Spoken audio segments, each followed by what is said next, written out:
I dag er jeg tilbake inne i lesestua på Pomo i Trondheim, og det er en veldig, veldig god grunn til det, for å si det sånn, for her sitter jeg og har besøk av en av verdens beste idrettsutøvere. 11 OL-gull, 15 VM-gull, og fortsatt har nesten ikke fått dunvekst over leppa. Johannes Høstflot Klæbo er dagens gjest.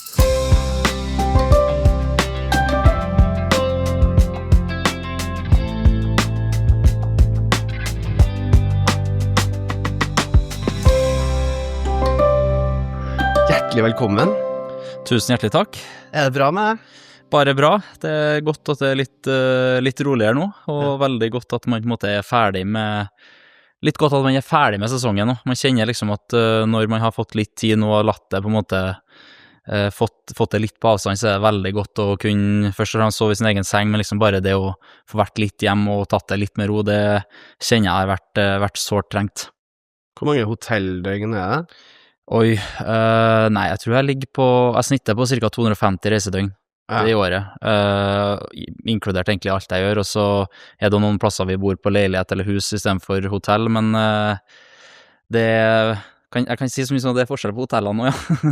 det vet jeg. Det er det, ass. Det er veldig så forskjell. Men blir du mer og mer snobbet for hvert år som går, sånn at liksom,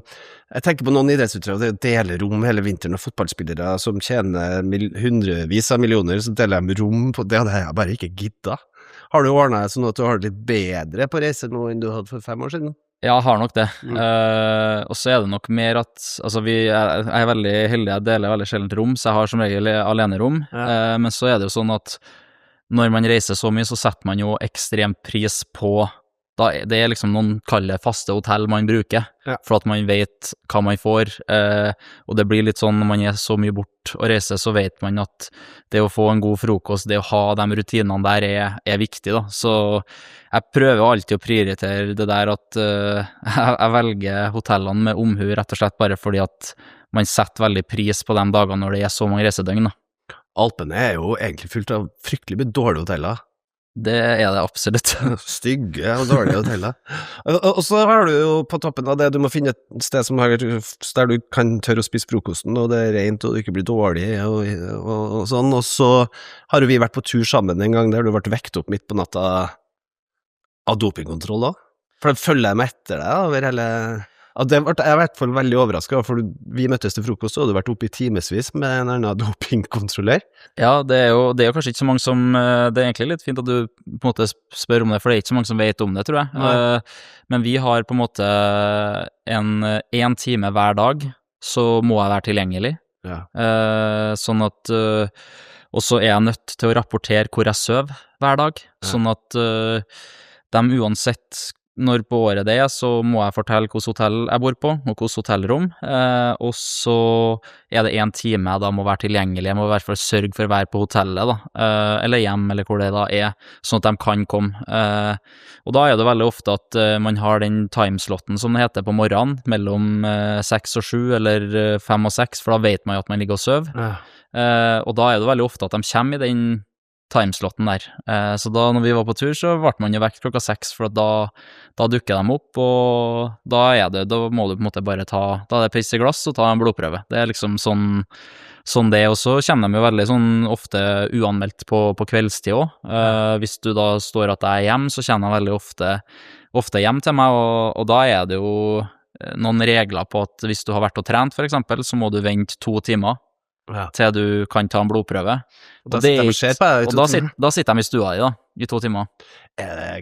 greit det der egentlig? Nei, altså man blir jo vant til det. For oss så føler jeg liksom at jeg har ikke orket å bruke noe tid på det. Faderen er jo veldig sånn at ja, men da må jeg lage gaffe og styre. Jeg bare vet at de gjør jobben sin, jeg gjør jobben min, og så blir det veldig sånn at de sitter der, men det er klart at hvis du skal på en 4 ukers lang treningsopphold, og du har planlagt med fruen at man skal sette seg ned og spise en god middag, eller gjøre et eller annet når man kommer inn fra trening, og så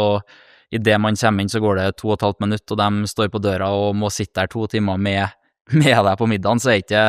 dagen før du skal være borte i 4 uker, det er ikke alltid det artigste man gjør, men samtidig så er det en del av det. Det er også sånn at jo mer eksotiske plasser du drar på, jo mer fancy destinasjon, jo det større sannsynlighet for at de plutselig dukker opp, eller? Nesten motsatt, føler jeg. Så jeg føler at jo lenger man reiser, så jo mindre sannsynlig er det for at de kommer, da. Men det er jo veldig ofte at de kommer, det er jo forskjellige, kaller det sånne hubber rundt omkring, hvor de har folk, sånn som i Norge så er det ofte tester, og så er det jo veldig ofte i Europa, i og med at på en måte man har FIS som er europabasert, så kommer mye derfra, da. Men jeg har blitt testet både testet i USA og det som er, så da dukker de bare opp, så du må bare forholde deg til det, og en del av gamet. Å være i 20-årene og alltid har nødt til å si hvilket hotellrom du er på, kan jo være krevende. Ja, du kan tenke deg, hvis du skulle på våren, er ute på byen da, og du er single, så klart at om du bestemmer deg for 12 der hvor du skal sove, det er dårlig. Da må du tidlig på jobb. Du går glipp av 10 på 4 damer. Ja, vi gjør det. Vi gjør det. Ja, men heldigvis så har du noe ordnet så med fast opplegg da, så men jeg skjønner at det er jo mange forsakelser, vil jeg si, gjennom ungdomstid og ung voksentid som følger med toppidretten. Vi kan komme tilbake til det. Jeg tenkte bare, vi sitter nå her på Pomoen og apropos ting som folk flest kanskje ikke vet da, som jeg vet, at du er jo på en måte født med ski på beina åpenbart oppe i Bymarka, og mamma og hennes familie, i hvert fall spesielt langrennsfamilie. Det kanskje ikke alle vet, at du er jo barn av kulturen også. Både musikken og kunsten, egentlig, helt fra du var liten det også, så du er jo ikke helt ukultivert. Nei, jeg er jo ikke det. Så jeg har jo spilt cello selv da, i 10 år også. Det er klart, jeg føler jo der så handler det er jo et godt eksempel på at kanskje man må ha litt sånn indre motivasjon for at man skal holde på med det man synes er artig, og jeg har spilt cello i 10 år, og de siste 4-5 så begynte jeg, eller i hvert fall de siste 3-4 så begynte jeg å bli ganske lei.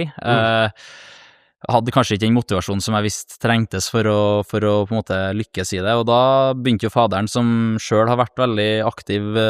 fiolinist, på en måte, og begynte å bestikke meg, så jeg husker liksom ene året så fikk jeg en iPhone for å spille, så da tok jeg jo et år selvfølgelig, og det siste året så fikk jeg 100 kroner timen jeg øvde da, men til sammen da på et helt år så ble det 800 kroner, så det er klart at det er liksom ikke, det er ikke så mye å skryte av da. Men hadde du noe naturtalent, hadde du noe talent for det i hele tatt, eller var det? Nei, jeg vil egentlig ikke si det, men det er jo litt som med alt det, jeg tror liksom hvis du putter tid og energi i det, så blir man fort veldig mye bedre, og sånn er det egentlig sånn er det med meste, og celloen for eksempel, så ble det mer sånn, jeg puttet mye tid på det i starten, og så etter hvert så ble det mer bare sånn, jeg kom på øving på torsdager, og så hadde ikke jeg pakket ut celloen fra forrige torsdag, så jeg kunne bruke et halvår på en sang, mens folk brukte jo fra uke til uke på ny, men nei, jeg har jo på en måte fått det litt inn fra mamma og pappa tidlig da, så har jeg jo vært med på mye forskjellig opp igjennom og vært en del av det i alle år egentlig, og så har det kanskje vært egentlig litt mindre av det i de siste årene for at man har vært så travel med det man har holdt på med, men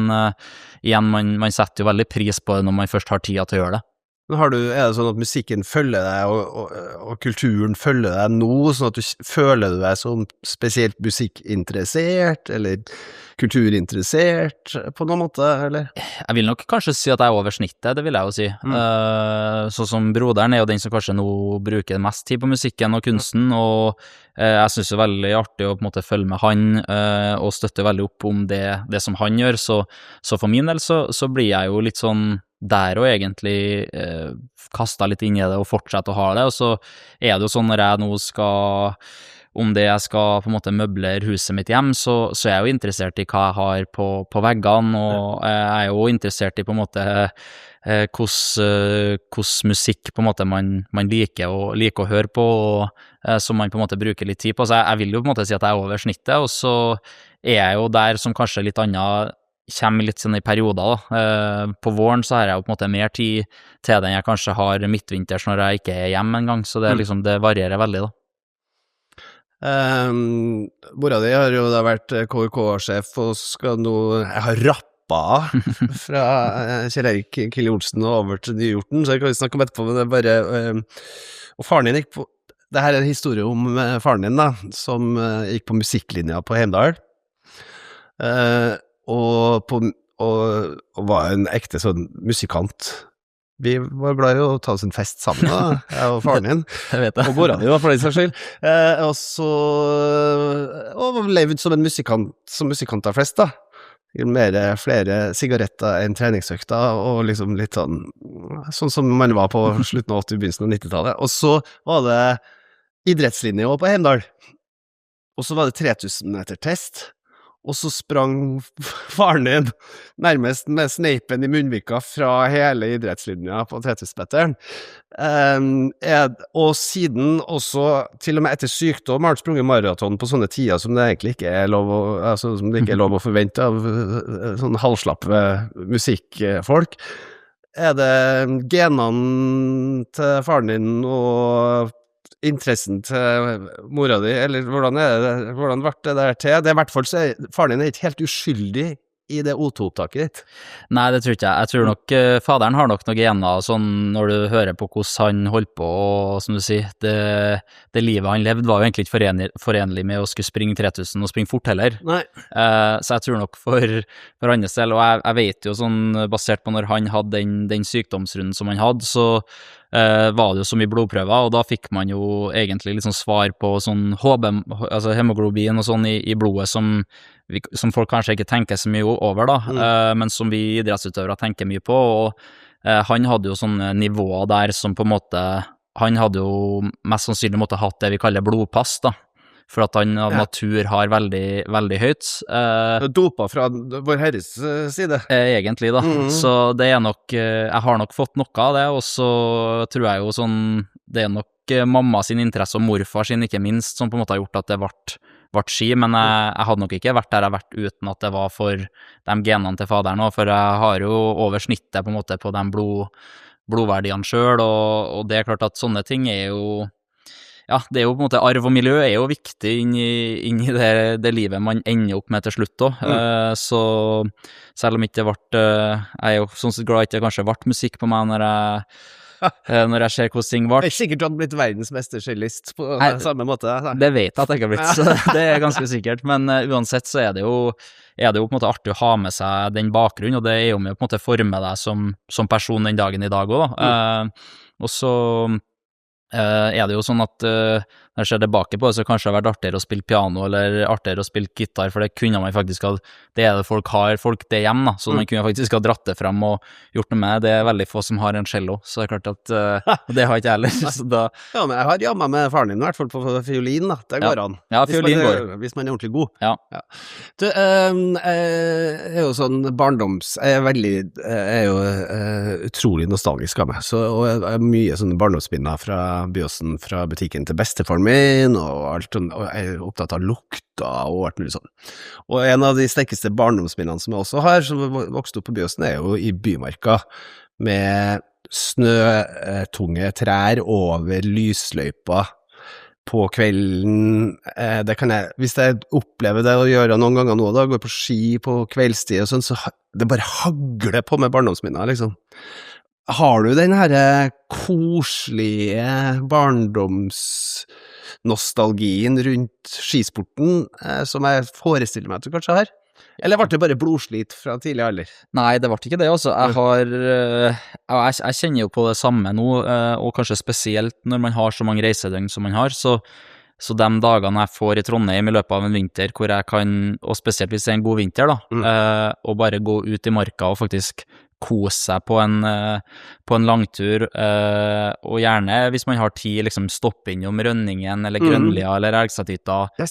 og på en måte, for det var jo... Tar du i vaffel da? Ja, jeg tar sjelden det i vaffel, men jeg stopper i hvert fall og kjenner litt på det, bare det å gå inn der, og den lukta av bakst, og den, altså, det var jo sånn helgen var, når man var mindre, og det husker jeg jo ekstremt godt, liksom bare den, jeg og morfar, når vi gikk liksom den lange veien til Rønningen, det var stas, og etter hvert så begynte vi å gå forbi Rønningen, og så gikk vi til Grønlia, og så har liksom bare ballet på seg, så jeg har ekstremt mye gode minner fra å bare gå i Bymarka, kose meg, hvor målet egentlig å gå til hytte, sette seg ned, ta en vaffel eller bolle, eller hva det er for noe, og en varm solbærtoddy, og så på en måte ut og gå siste del, eller gå hjem igjen, så det jo sånne ting som man savner underveis på vinteren, når på en måte det står på som mest. Samtidig så det jo det vi kanskje prøver å gjøre på våren da, når sesongen ferdig. Det ikke på en måte kanskje, det ikke midtvinter så like fint, men det prøver liksom å få den der litt sånn påskefeeling hvor vi går til hytte, og så stopper vi der og bare tar en brus og fyller på litt, og blir litt som på en måte syklister som kanskje sykler til en plass, og så stopper de og tar seg en kaffe, og så sykler videre. Den har jo vi i Bymarka og vokst opp med, da. Ja. Kan du jo gå på ski? Nei, altså det blir jo vanlig treningstur, ja. Altså det blir treningstur med pause. Nei, jeg vet ikke, men det blir jo som en treningstur, det blir det. Men samtidig så jo, de gangene man skal kose seg på ski, så det jo veldig, for meg jo det kos, bare det å gå en rolig skitur inn til hytte, og om den økta, eller den turen blir 2 mil, eller om den blir 4 mil, det har på en måte i utgangspunktet ikke så mye å si da, men man har jo, i og med at man på en måte har trent så mye, så klarer man jo ikke man må gå i et visst tempo, så det blir jo ofte som en sånn rolig tur, men det ofte at jeg tar med meg fruen, at vi liksom på våren bare stikker på, enten om det på hytta og går oss en lang skitur før vi kommer inn og liksom får lage oss litt god lunsj eller stoppe på en hytte. Det jo de tingene der tror jeg viktig å ivareta, for for min del så var det ekstremt mye av barndommen i helgen, i hvert fall de dagene vi ikke gikk skirenn. Ja. Hva gjør Pernille henga på, mener du at dere kan gå sammen på en søndagstur på hytta, liksom? Ja, det kan vi. Vi kan gå sammen, men det kan ikke være for langt da, men vi kan sikkert vi kan gå 2 mil da, sammen på en tur, og da har jeg i den lavere skiktet på puls av det jeg kanskje skal, og hun i zone 4 da. Men så lenge jeg ikke sier sånn at vi klarer å gå litt fortere, som jeg har en tendens til å gjøre noen gang, så det har jeg lært. Det dårlig samlivsråd. Ja, så det slutter jeg med, for det ikke noe vits, men utover det så føler jeg vi kan det, og det jo veldig, det synes jeg veldig hyggelig og artig å se at hun også på en måte har satt pris på, og bare det å gå ut og ta seg en skitur og stoppe for en kanelbolle da. Ja, det koselig. Jeg var ute og syklet Flandern rundt med Tor Hushovd, og da satt jeg sånn og ristet på, og så snudde jeg meg til siden, så satt han og tekstet og holdt ikke i styret engang. Så det blir jo veldig stor forskjell da, men det jo veldig fint at du gjør det, at du får det til, at du synes at det trivelig. Ja, det tror jeg viktig da. Jeg tror liksom at man må klare å det veldig mye alvor i det man holder på med når det står på som mest, men så tror jeg det er viktig at man klarer liksom, og at jeg klarer å senke skuldrene nok til at man skal kose seg litt også da. Og det jo kanskje noe som jeg har lært mer og mer utover karrieren egentlig. Jeg følte at når jeg var junior og egentlig liksom før jeg slo gjennom skikkelig, så husker jeg jo liksom bare jeg så at dem som på en måte man så opp til var ute og tok seg en fest, så tenkte jeg jo automatisk at oi, her kan jeg hente 15 sekunder, da legger jeg meg ekstra tidlig, står opp ekstra tidlig og trener en ekstra gang bare for liksom hente inn det, og så har man liksom etter hvert som på en måte med årene har gått, så skjønner man å verdsette det å faktisk klare å senke skuldrene litt, koble av, og faktisk føle at det et liv som på en måte ikke kun omhandler ski, da, men at det noe mer også da. Og det tror jeg jo, når man også ser på en måte på resultatene over årene, så tror jeg på en måte at det har vært positivt for resultatet da. At man klarer på våren å senke skuldrene, fære ut med kompiser, spise god mat, og liksom bare gjøre noe annet, enn å liksom bare være i den bobla 24/7 da. Du var jo veldig tydelig etter Trondheim på at liksom, nå orsker ikke jeg noe mer av det der ekstreme regimet der du var, jeg tror jeg mobba deg på et eller annet tidspunkt her for at du hadde sagt at du hadde vært i sølibat i månedsvis. Altså, da, når du, som ikke, man skal ikke holde på med når man i 20-årene, men da sa du ganske tydelig fra at sånn kan ikke jeg ha det. Men det ble jo ikke akkurat noe dårligere sesong i år av det da, så sånn sett så kanskje du har hatt veldig godt av det da. Ja, jeg tror det. Og så det jo litt sånn jeg synes det litt artig å se at det på en måte faktisk har, altså det går an å kombinere det der da. Og så tror jeg for meg så var Trondheim har vært så spesielt, fordi at jeg har tenkt på det i 10 år, liksom det har vært det store drømmen hele veien, så det har på en måte vært målet med karrieren hele veien, og da blir man jo når det nærmer seg, og det står på som verst, så det liksom, man vil det så mye at man klarer ikke på en måte la være å være sånn i bobla da. Nei. Og så når jeg fikk det liksom på avstand og var ferdig med den sesongen, så kjente jeg at det her det ikke bærekraft over tid. Og endringer som på en måte gjort i år jo at Emil Iversen har kommet inn, og jeg føler at vi sammen på en måte har klart å altså vi har trent bra og gjort alt som vi skal, men vi har hatt det ekstremt artig på tur da. Og bare han var nok like nervøs som meg før start på min første OL-lisanse, fordi at han var redd sånn, han sa til meg at han var redd for at har vi hatt det for artig. Ja. Og det jo på en måte, men igjen det viser jo bare at det går an å kombinere ting, man presterer bedre hvis man har det bra, og man liksom i en god balanse, og det jo den balansen som jeg klarte kanskje ikke helt å finne før Trondheim da. Nei. Rett og slett fordi at jeg tørsa ikke å endre på noe, jeg ville bare være i den bobla, og så har man gjort noen endringer nå, og nå så kjenner jeg jo ikke på i nærheten av den samme utladningen som jeg kjente på etter VM i Trondheim, for da følte jeg lå i fosterstilling i lang tid, mens nå så har jeg på en måte mye mer overskudd, jeg gleder meg allerede liksom til jeg har litt ferie igjen, men jeg gleder meg allerede til liksom etter hvert å begynne å sveive i gang igjen, og komme tilbake til rutinene, og det mye spennende, artige ting som på en måte skal skje gjennom sommeren og høsten, og da liksom sånn, det har hjulpet veldig da, å på en måte få et litt sånn annet perspektiv på det, og se at det faktisk fungerer, det tror jeg positivt for resultatet også, og ikke minst for hvor lenge man skal holde på da. Det vel akkurat det, for at hvis du skal holde på i 10 år, 7 år til, 6-7 år til, så må du jo da må du tillate deg den balansen da. Hva den går ut på? Altså jeg skjønner at det kan være det å reise rundt i Europa, det utrolig gode restauranter og veldig mye god vin overalt og koselig å sitte, eller å gå ut i en alpeby og sette seg inn og sitte på det kjipe hotellrommet, så det en del, men det andre ting som hører med til den balansen.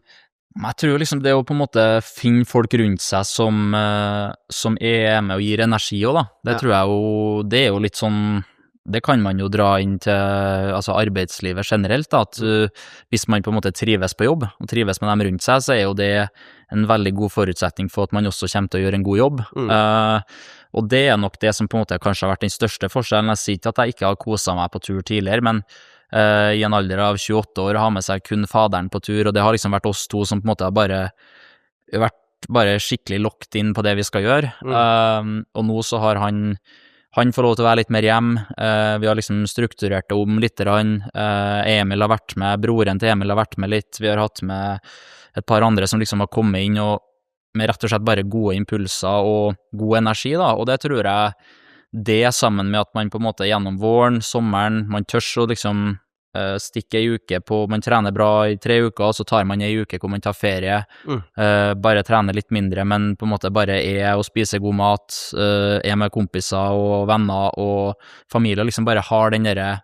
kjenner litt på den der at man lever litt da. Det gjør i hvert fall for min del at når høsten kommer og den kalde tunge perioden rett før sesongen, så kjenner ikke man på at man savner noe. Da kjenner man at nå vi egentlig der vi skal være, og det tror jeg den største forskjellen da. Rett og slett å ha med folk på tur som du synes det artig å være på tur med, for da gjør det veldig mye artigere da. Jeg unner av hele mitt hjerte at du har liksom funnet det der, fordi at da går det jo faktisk an å glede seg til nesten hva som helst av perioder da, når at du kan finne den formen der. Jeg har jobbet med faren min hele livet, til og med vokset opp med å jobbe med bestefaren min, så faren min, og så broren min, og nå datteren min også. Og du har jobbet med faren din, og morfaren din, og mora di, og broren din fer rundt og lager film, kinofilm til og med, og Insta-reels, og kan det bli for mye av det gode? Ja, det kan jeg, absolutt. Jeg kjenner på det selv også. Og det vil jeg anta da, for at jeg tror sånn for våres del, så den største utfordringen som kanskje eller som vi sitter med, jo at veldig ofte så det veldig hyggelig. Og fordelen med å jobbe med sånn som faderen, som på en måte har vært med så tett, jo at han hele veien har på en måte satt meg og prestasjonene mine først, framfor liksom noe annet, sånn at uansett på en måte hva det har vært, om det har vært en forespørsel på det ene eller andre, så kommer liksom det sportslige i fokus, og kalle humøret og alt rundt meg først. Og så det jo sånn at minuset med det jo at det blir jo veldig mye snakk om jobb, ikke sant? Og når du da på familiemiddag, og mamma sitter og styrer økonomien, og pappa på en måte sjefen for liksom kalle selskapet, og alt som på en måte foregår rundt meg, og så har du broderen som sitter og på en måte snakker med faderen i forhold til partnere og samarbeidspartnere i forhold til hva som skal filmes, gjøres, leveres, så blir det der ofte at familiemiddagene blir handlende om jobb. Handler om deg? Ja, og det jeg tror ikke så sunt over tid da. Og det jo derfor jeg tror nå at liksom etter VM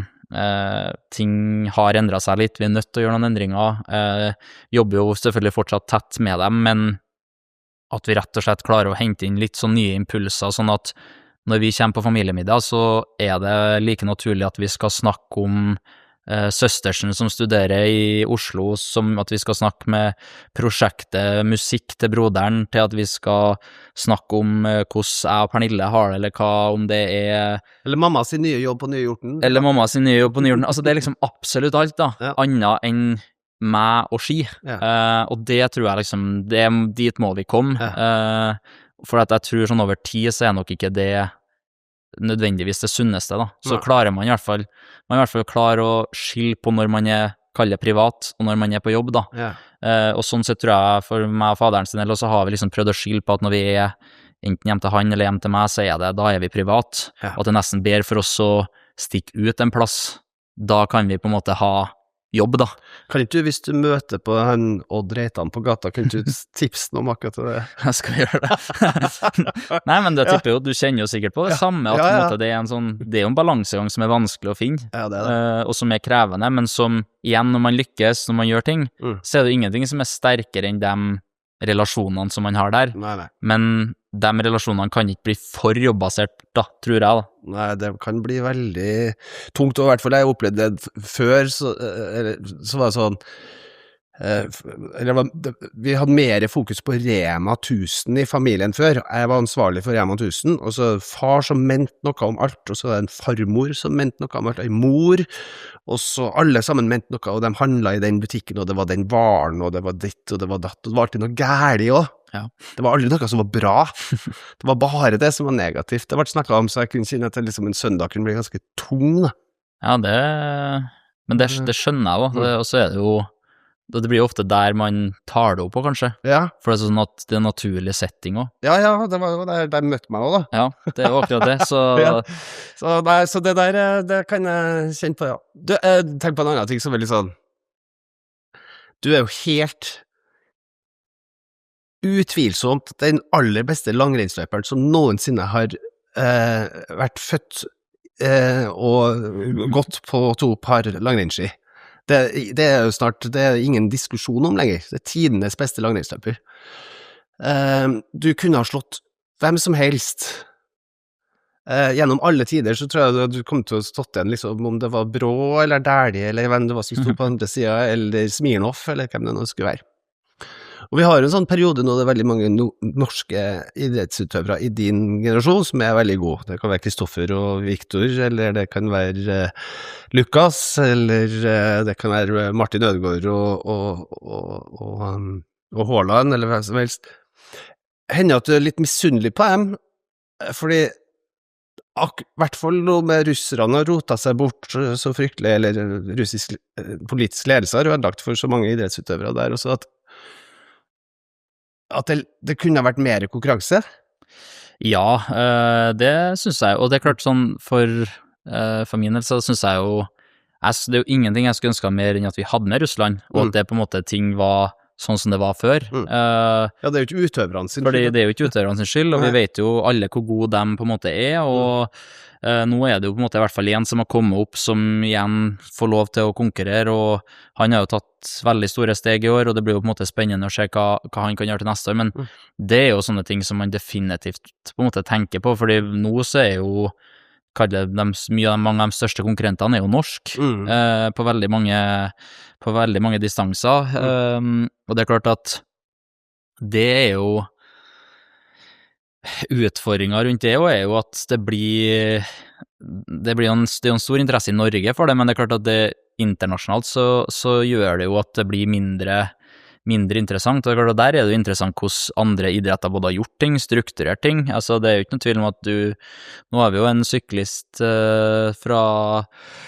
Slovenia som på en måte kanskje er den beste av dem alle for tida, men det er klart at tidligere så har jo Belgia vært du finner jo en belgier på hvert et profflag, om ikke flere, så god som dem på en måte har vært og og det er klart at sånne ting tenker man jo på rett og slett for at man skulle gjerne hatt dem der, og så samtidig så det jo,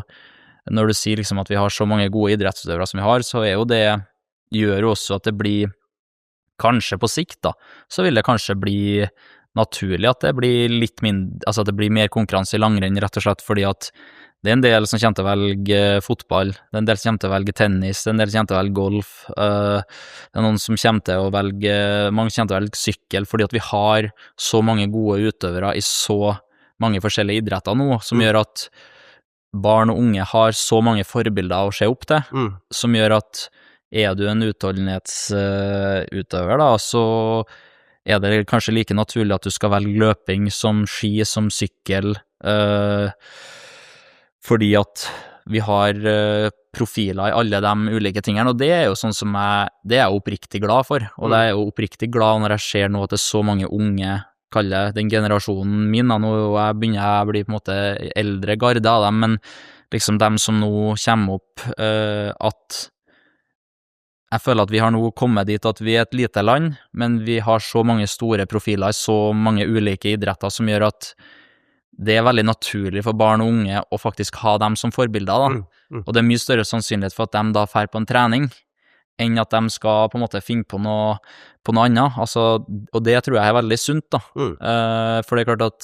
med alle de utfordringene som kanskje samfunnet har i forhold til liksom mobilbruk, TV-bruk, alt det der, altså,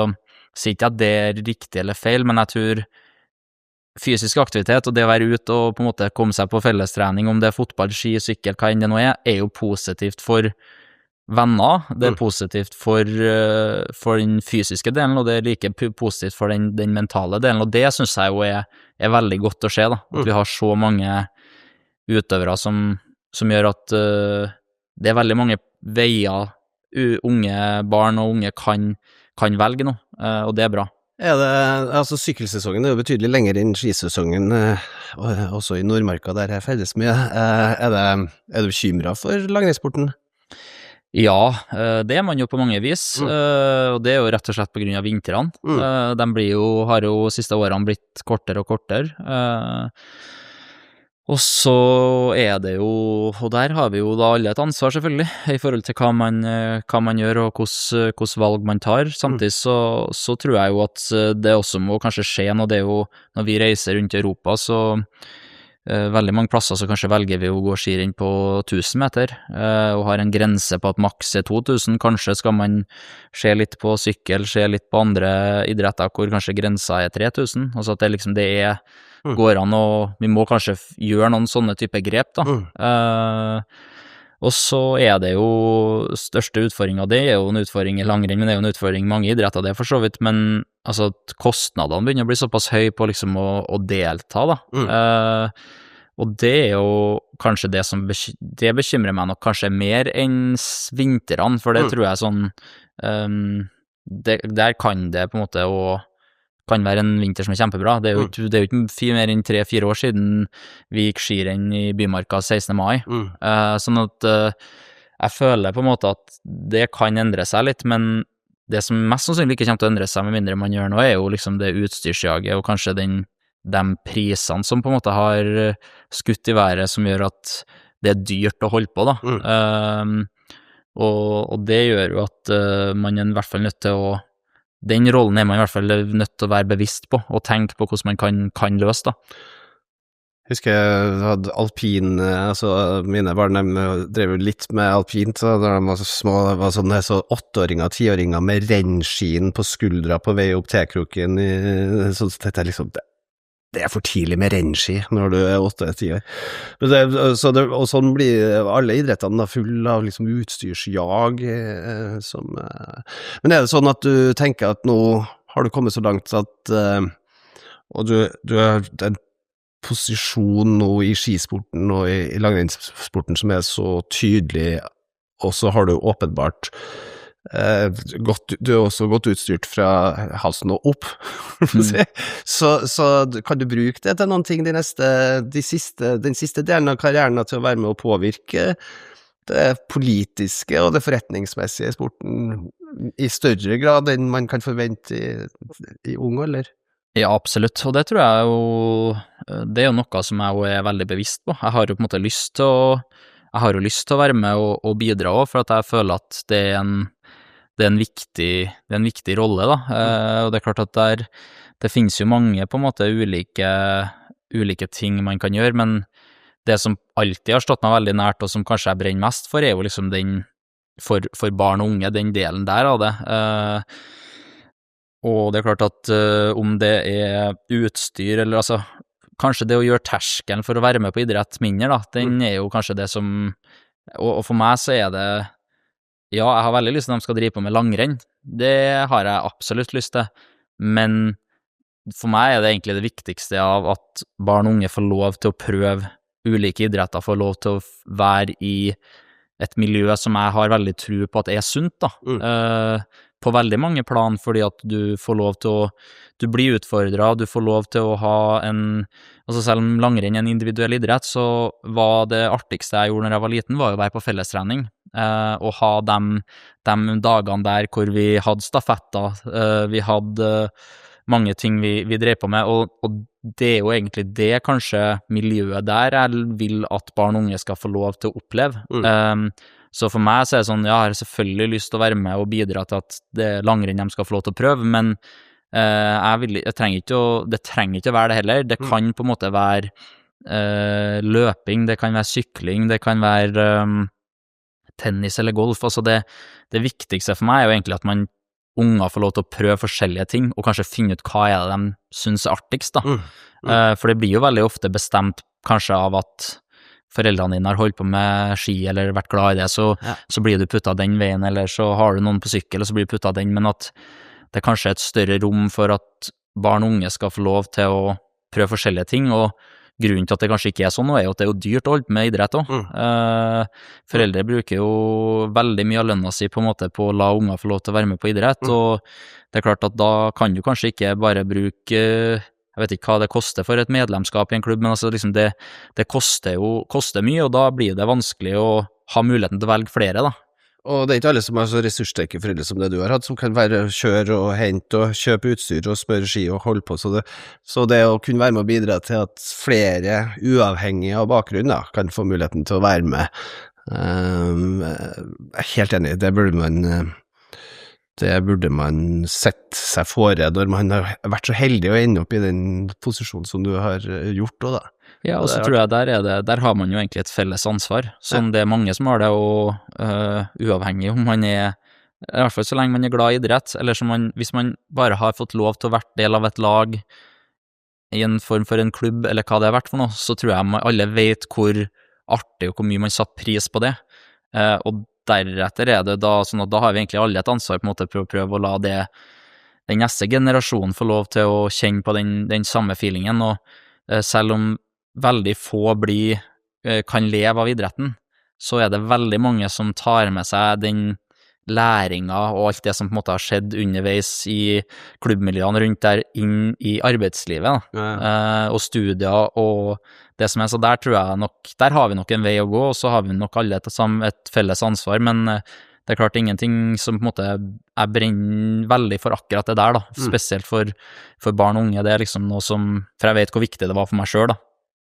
Det kan vi kan komme tilbake og jobbe mye mer med det sammen vi da. Jeg vet jo aldri, jeg tenkte jeg skulle ta det til slutt, men for at jeg har lyst til et spørsmål til først, for at jeg og Tor Hushovd, vi tullet litt med deg her på et eller annet tidspunkt, så hvis du lei av å vinne alt du stiller opp på i ski, så kan du jo prøve deg på sykkel. Ja. Hadde du torset det? Altså, jeg tror Eller tror du hadde du kvalifisert deg for Uno X sitt sykkellag? Nei, ikke i første omgang, nei. Jeg måtte nok ha fått et wildcard Ja. i starten. Men jeg tror sånn hadde jo kun på en måte handlet om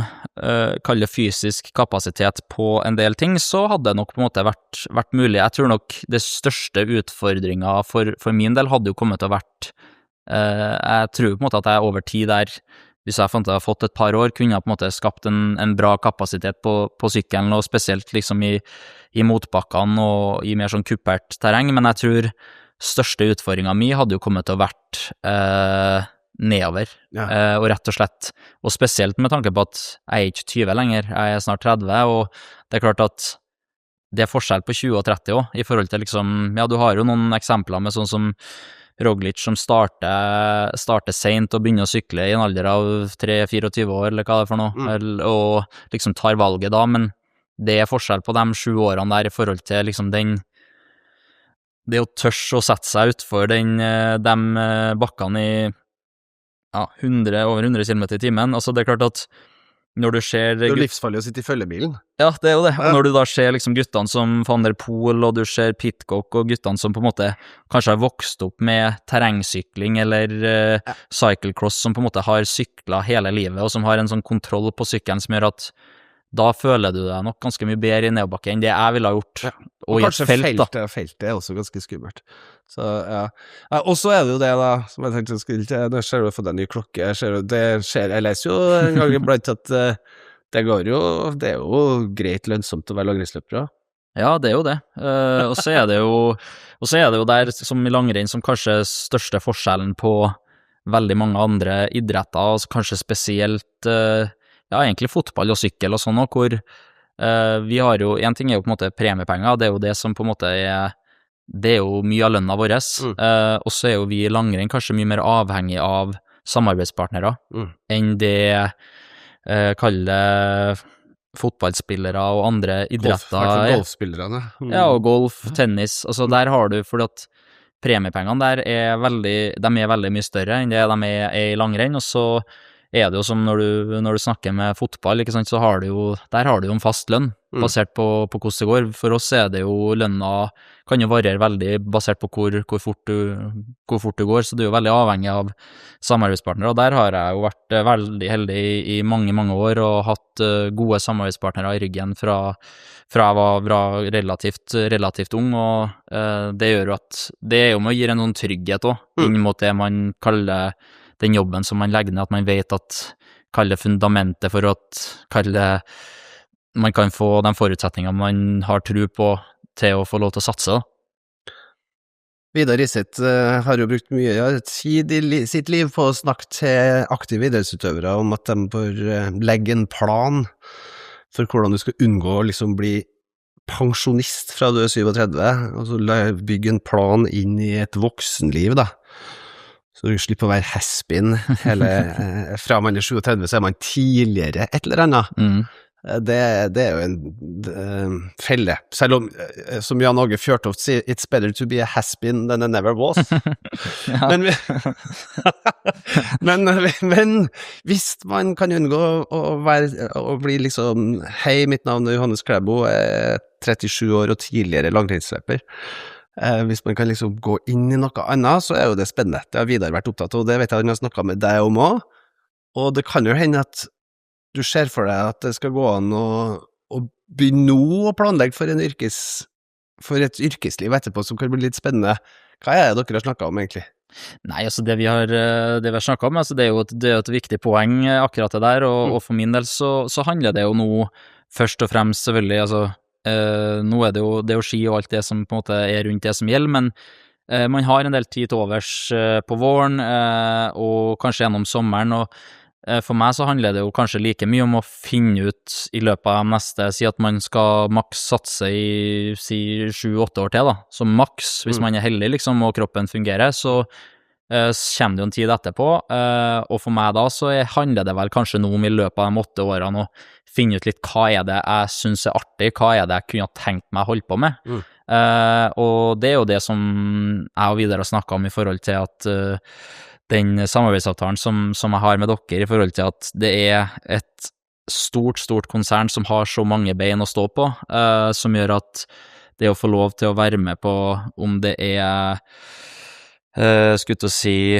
eiendomsbiten, eller om det finansdelen, eller om det butikkdelen, altså det så mange mulighetsrom som på en måte vi egentlig har tenkt å se på,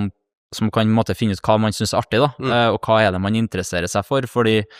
for meg så tror jeg det viktigste den dagen jeg legger opp at jeg har noe som jeg brenner for, at når jeg står opp om morgenen så gleder jeg meg til å gå på jobb på samme måte som jeg gleder meg i dag,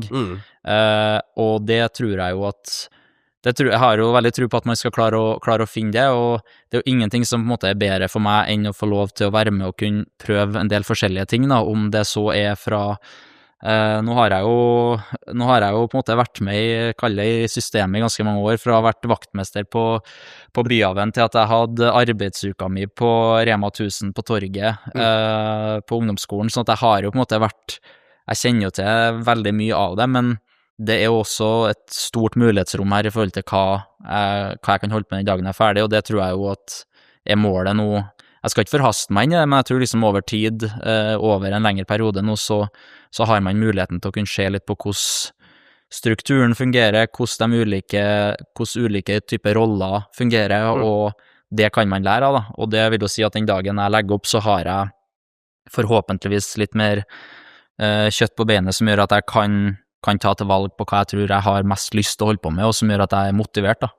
For det utrolig spennende. Tenker du, avslutter vi med noe sånn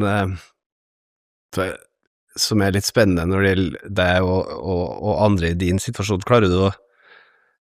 står du opp på morgenen, ser i speilet, og så klarer du noen gang minne deg selv på hvor sjukt heldig det ja og nei, det ikke sånn at jeg står opp og tenker sånn, i dag, det her jeg heldig, men det som jeg kan ta meg og gjøre veldig ofte jo, kalle det sånn, kanskje spesielt, jeg vil si spesielt sånn, noen dager på våren, og spesielt liksom sånn sensommer, tidlig høst, for når jeg da står opp, og det sol ut, og jeg vet at jeg skal ut og trene 3 timer da, og så tenker jeg og har jo mine kompiser som sitter på kontor fra 8 til 8, skulle jeg si, og legger ned en innsats der, og klart at de dagene kjenner jeg ekstremt på at jeg veldig, veldig privilegert da, som får lov til å holde på med, for det første, det jeg synes artigst av alt, og jeg har et mål jeg kan jobbe mot, og så i tillegg får jeg lov til å være ute i naturen og trene, og på en måte, jeg får jo på en måte selvdyrk noe som jeg har veldig trua på da, og optimalisere kroppen, og det jo sånne ting som jeg har blitt veldig sånn nysgjerrig på de siste årene, på hvor bra kan ting bli. Så det kjenner jeg veldig ofte på, men det ikke sånn at jeg gjør det på morgenen når jeg står opp, men det veldig ofte når jeg ute på økt, og tenker på at alternativet hadde vært å sitte på et kontor, så kjenner jeg på at jeg tror jeg skal utnytte den tida her godt, og så snakker man med tidligere langrennsløpere eller idrettsutøvere som sier at hverdagen den kommer fort, sånn at nyt det så lenge du kan, for dere skjønner ikke hvor heldig man og det prøver jeg å tenke underveis når jeg ute og trener, at man jo veldig heldig som får lov til å oppleve så mye som man gjør, men også får lov til å på en måte være ute i naturen, og egentlig at det arbeidsplassen din da. Ja. Herlighet. Ja, jeg går motsatt, for jeg skal jobbe, være mindre og mindre på kontor og mer ute, samtidig som du blir mindre og mindre ute og mer på kontor, så møtes vi der. Møtes der da. Krysser vei. Om 7-8 år. Ja, høres bra ut. Tusen hjertelig takk for at du kom. Nyt en litt sånn deilig, rolig periode nå før du starter opptreninga igjen. Og så regner jeg med at vi skal doble antall OL-gull og VM-gull, og så snakkes vi igjen. Det blir 7-8 år til da, så ja, skal vi doble så må jeg 8 år da. Ja, ok. Så, men da skal vi stå på litt, ja. Vi ser da, det i hvert fall kommer til å vare i noen år til. Det gjør det, forhåpentligvis. Tusen takk for at du kom. Takk selv.